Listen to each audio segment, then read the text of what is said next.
எந்த ஒரு காரியம் நீங்கள் பண்ண போனாலும் ஃபஸ்ட்டு வந்து உங்களுக்கு ஒரு பயம் வருது, இல்லைனா நம்மளால் முடியுமா, இது நம்ம சரி பண்ணிடலாமா, இதில் நமக்கு சரியாயிடுமா, இதில் நமக்கு வெற்றி வந்துடுமா. முதல்ல பயப்படாதீங்க. நீங்கள் தனியால் கிடையாது, மொத்த பிரபஞ்சமும் உங்கள் கூட சேர்ந்து செயல்பட்டு இருக்குன்றதை நீங்கள் மறந்துடாதீங்க. ஒரு சரியான ஒரு இலக்கோட நீங்கள் ட்ராவல் பண்ணிட்டு இருக்கீங்க, இல்லை ஒரு சரியான ஒரு தேவை நோக்கி உங்களோட உண்மையான ஒரு விருப்பத்தை நோக்கி நீங்கள் ட்ராவல் பண்ணுறீங்க அப்படின்னா அந்த பிரபஞ்சம் அதை வாட்ச் பண்ணிகிட்டே தான் இருக்கும். உங்கள் கூட சேர்ந்து அது செயல்படும். நீங்கள் தனியால் கிடையாது. நீங்கள் நினச்சிட்டு இருக்கீங்க நீங்கள் தான் எல்லாமே பண்ணுற, அப்படி ஆக்சுவலி அப்படி ஒரு விஷயமே இல்லவே இல்லை. யோசிச்சு பாருங்கள், இயற்கை எவ்வளோ ஒரு பிரம்மாண்டமாக ஒவ்வொரு விஷயங்களும் எடுத்துகிட்டு போயிட்டு இருக்க பாருங்கள். இப்போ சன்னாக இருக்கட்டும், மூணாக இருக்கட்டும், அது வர்றது போகிறது, ப்ளஸ் ஒரு விதை போட்டால் அது முளைச்சி மரமாக எல்லாமே வந்து அவ்வளோ அருமையாக அது வழிநடத்தப்பட்டு அதோட செயல்கள் எல்லாம் ரொம்ப ரொம்ப தெளிவாக நடந்துட்டுருக்கு. அதை போல தான் நமக்கும். ஸோ நாம் என்ன பண்ணிடுறோம், நமக்கு சிந்திக்கக்கூடிய திறன் கொடுத்தனால நம்ம அதீதமாக சிந்திச்சு நமக்குள்ளே நிறைய குழப்பங்கள், பொல்யூஷன்ஸை க்ரியேட் பண்ணிக்கிறோம்.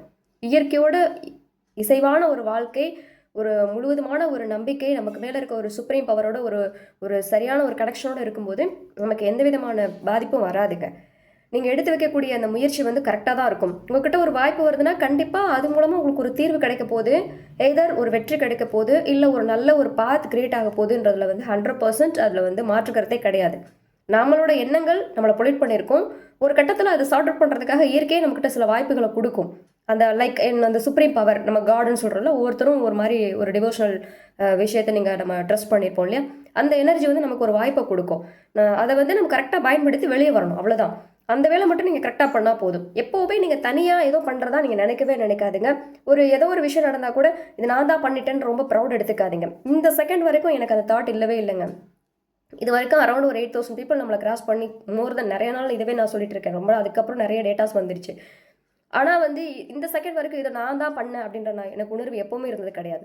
நான் வரக்கூடிய கிளைண்ட்டே நான் சொல்வேன், நீங்கள் ரொம்ப நாள் எதிர்பார்த்துக்கிட்டு இருந்த ஒரு மாற்றம் என்ன ஒரு டூலாக பயன்படுத்தி அந்த எனர்ஜி வந்து செயல்பட்டு இருக்குன்னு தான் நான் சொல்லுவேன். நான் ஏதோ பண்ணிட்டேன்னா அப்படி இல்லை. ஆக்சுவலி நம்ம எதுவுமே இங்கே பண்ணுறது இல்லை. நம்ம எல்லாமே ஒரு கருவியாக தான் செயல்பட்டு இருக்கோம். ஸோ நம்மளோட எண்ணங்களை சரியாக தெரிவிக்கும் பொழுது இயற்கை நம்ம கூட சேர்ந்து செயல்படும். ஸோ நீங்கள் பயப்படாமல் தைரியமாக ஸ்டெப் எடுத்து வைங்க, எல்லாமே நல்லதாகவே நடக்கும். நன்றி.